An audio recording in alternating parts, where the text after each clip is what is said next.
আমি আমার স্বামীকে ফেরত পাইতে চাই, এটাই আমার আপনাদের কাছে আকুল আবেদন।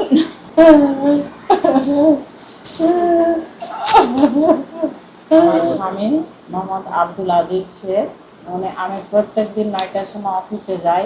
উনি প্রতিদিন আমার সাথেও যায় এবং বাইপাসের নিচে যে চায়ের দোকানটা আছে বহরমপুর বাইপাসে, সেখানে ওই রিক্সা থেকে আমার সাথে নামে এবং চা খেয়ে যথারীতি সে বাসায় চলে আসে।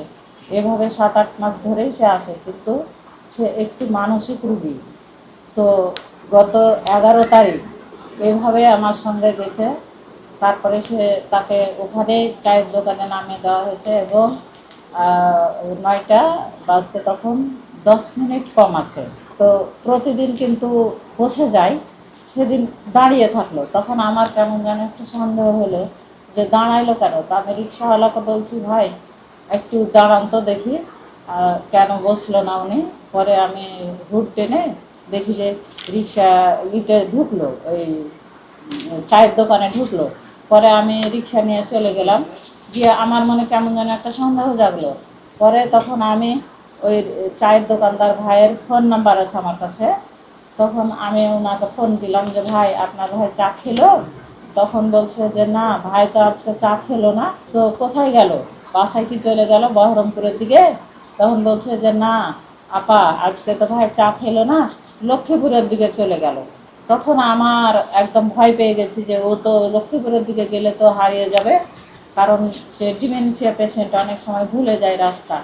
তখনই আমি একটা রিক্সা নিয়েই 9টায় একে ওনাকে ফোন করেছি। আমি 5-এর মধ্যে ঝাতলা মোড় থেকে আমি ওনার কাছে চলে এসেছি, চার দোকানদার ভাইয়ের কাছে। ভাই আপনাকে তো আপনার কাছে আপনার ভাইকে রেখে গেলাম, তা আপনার ভাই কোথায় গেল?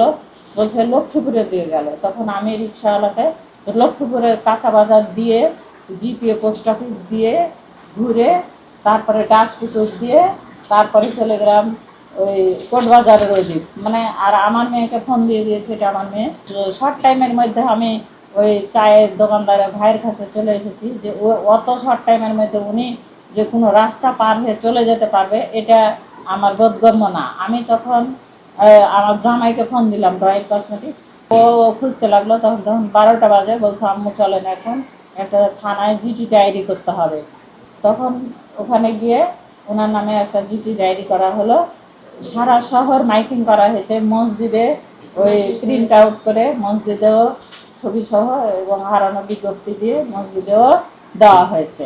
পাড়াতে যে আমার কারোর সঙ্গে বিরোধ আছে, সবারই সঙ্গে আমার গুড রিলেশন আছে। এত খোঁজাখুঁজির পরেও এখন পর্যন্ত আমার স্বামীকে পাই নাই।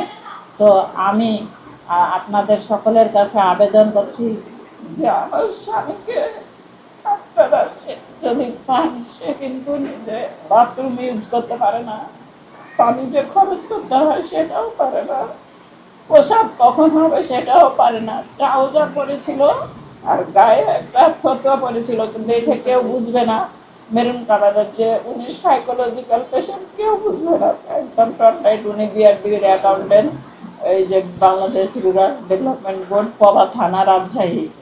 তারপরে এখন আমার সবার কাছে একটাই নিবেদন, আমি আমার স্বামীকে ফেরত পাইতে চাই।